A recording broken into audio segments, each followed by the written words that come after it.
Good evening, everyone, and thanks for tuning in to Kallipolis Radio.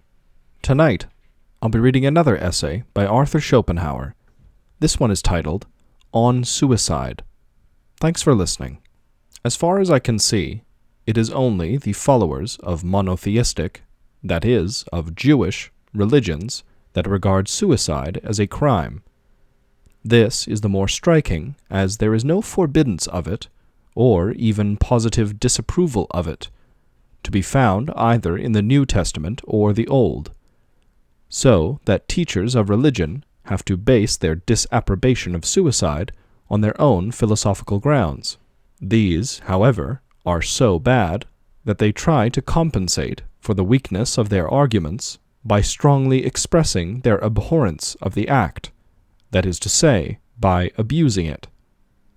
We are told that suicide is an act of the greatest cowardice, that it is only possible to a madman, and other absurdities of a similar nature. Or they make use of the perfectly senseless expression that it is wrong, while it is perfectly clear that no one has such indisputable right over anything in the world as over his own person and life. Suicide, as has been said, is computed a crime, rendering inevitable, especially in vulgar, bigoted England, an ignominious burial and the confiscation of the property. This is why the jury almost always brings in the verdict of insanity. Let one's own moral feelings decide the matter for one. Compare the impression made upon one by the news that a friend has committed a crime, say a murder, an act of cruelty or deception, or theft, with the news that he has died a voluntary death. Whilst news of the first kind will incite intense indignation, the greatest displeasure, and a desire for punishment or revenge, news of the second will move us to sorrow and compassion. Moreover, we will frequently have a feeling of admiration for his courage, rather than one of moral disapproval, which accompanies a wicked act. Who has not had acquaintances, friends, and relatives who have voluntarily left this world, and are we to think of them with horror as criminals? Nego ac per nego. I am rather of the opinion that the clergy should be challenged to state their authority for stamping, from the pulpit or in their writings, as a crime, an act which has been committed by many people honored and loved by us, and refusing an honorable burial to those who have of their own free will left the world. They cannot produce any kind of biblical authority, nay, they have no philosophical arguments that are at all valid, and it is reasons that we want. Mere empty phrases or words of abuse we cannot accept. If the criminal law forbids suicide, that is not reason that holds good in the Church. Moreover, it is extremely ridiculous, for what punishment can frighten those who seek death? When a man is punished for trying to commit suicide, it is his clumsy failure that is punished. The ancients were also very far from looking at the matter in this light. Pliny says, quote, "We do not consider life to be so eagerly sought that it must be dragged out by any means. Whoever is such will die just as much, whether they have lived obscenely or wickedly. Therefore, this should be the first thing that everyone considers in the remedies of their own soul. Of all the goods that nature bestows upon man, none is better than a timely death, and the best part is that each person can bring this about for themselves.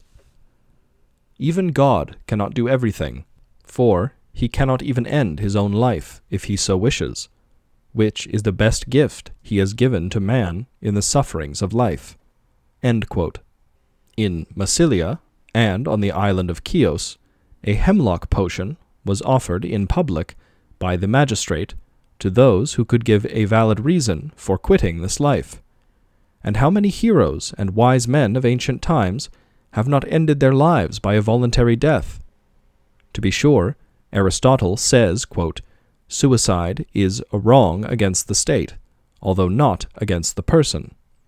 Stobaeus, however, in his treatise on the peripatetic ethics, uses this sentence, quote, "Life, however, should be relinquished by the good in cases of excessive miseries, and by the wicked even in cases of too much ease," unquote. And also, quote, "Therefore, he will also take a wife, have children, and join the community, etc., and by cultivating virtue, he will not only preserve his life, but, when necessity compels, leave it behind," unquote. And we find that suicide was actually praised by the Stoics as a noble and heroic act. This is corroborated by hundreds of passages, and especially in the works of Seneca. Further, it is well known that the Hindus often look upon suicide as a religious act, as, for instance, the self-sacrifice of widows, throwing oneself under the wheels of the chariot of the god at Juggernaut, or giving oneself to the crocodiles in the Ganges, or casting oneself in the holy tanks in the temples, and so on.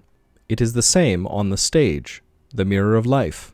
For instance, in the famous Chinese play, L'Orphelin de la Chine, almost all the noble characters end by suicide, without indicating anywhere, or it striking the spectator, that they were committing a crime. At bottom, it is the same on our own stage. For instance, Palmyra in Mahomet, Mortimer in Maria Stuart, Othello, Countess Tersky. Is Hamlet's monologue the meditation of a criminal? He merely states that, considering the nature of the world, death would be certainly preferable, if we were sure that by it we should be annihilated. But there lies the rub. But the reasons brought to bear against suicide by the priests of monotheistic, that is, of Jewish religions, and by those philosophers who adapt themselves to it, are weak sophisms easily contradicted. Hume has furnished the most thorough refutation of them in his Essay on Suicide, which did not appear until after his death, and was immediately suppressed by the shameful bigotry and gross ecclesiastical tyranny existing in England. Hence only a very few copies of it were sold secretly, and those at a dear price, and for this and another treatise of that great man we are indebted to a reprint published at Basle. That a purely philosophical treatise, originating from one of the greatest thinkers and writers of England, which refuted with cold reason the current arguments against suicide, must steal about in that country as if it were a fraudulent piece of work, until it found protection in a foreign country, is a great disgrace to the English nation. At the same time, it shows what a good conscience the Church has on a question of this kind.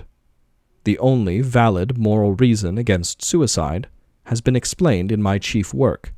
It is this, that suicide prevents the attainment of the highest moral aim, since it substitutes a real release from this world of misery for one that is merely apparent.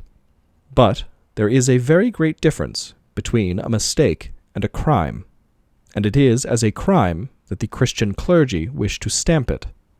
Christianity's inmost truth is that suffering, the cross, is the real purpose of life. Hence it condemns suicide as thwarting this end, while the ancients, from a lower point of view, approved of it, nay, honored it. This argument against suicide is nevertheless ascetic, and it only holds good from a much higher ethical standpoint than has ever been taken by moral philosophers in Europe. But if we come down from that very high standpoint, there is no longer a valid moral reason for condemning suicide. The extraordinarily active zeal with which the clergy of monotheistic religions attack suicide is not supported either by the Bible or by any valid reasons. So it looks as if their zeal must be instigated by some secret motive. May it not be that the voluntary sacrificing of one's life is a poor compliment to him who said, Panta kala lian, which in English is, everything is very good. In that case, it would be another example of the gross optimism of these religions denouncing suicide in order to avoid being denounced by it. As a rule, it will be found that as soon as the terrors of life outweigh the terrors of death, a man will put an end to his life. The resistance of the terrors of death is, however, considerable. They stand like a sentinel at the gate that leads out of life. Perhaps there is no one living who would not have already put an end to his life if this end had been something that was purely negative, a sudden cessation of existence.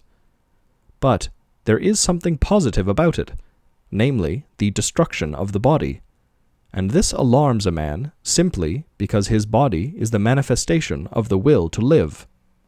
Meanwhile, the fight, as a rule, with these sentinels is not so hard as it may appear to be from a distance. In consequence, it is true of the antagonism between mental and physical suffering. For instance, if we suffer very great bodily pain, or if the pain lasts a long time, we become indifferent to all other troubles. Our recovery is what we desire most dearly. In the same way, great mental suffering makes us insensible to bodily suffering. We despise it. Nay, if it outweighs the other, we find it a beneficial distraction, a pause in our mental suffering. And so it is that suicide becomes easy, for the bodily pain that is bound up with it loses all importance in the eyes of one who is tormented by excessive mental suffering. This is particularly obvious in the case of those who are driven to commit suicide through some purely morbid and discordant feeling. They have no feelings to overcome. They do not need to rush at it. But as soon as the keeper who looks after them leaves for 2 minutes, they quickly put an end to their life. When, in some horrid and frightful dream, we reach the highest pitch of terror, it awakens us, scattering all the monsters of the night. The same thing happens in the dream of life, when the greatest degree of terror compels us to break it off. Suicide may also be looked upon as an experiment, as a question which man puts to nature and compels her to answer. It asks, what change a man's existence and knowledge of things experience through death? It is an awkward experiment to make, for it destroys the very consciousness that awaits the answer.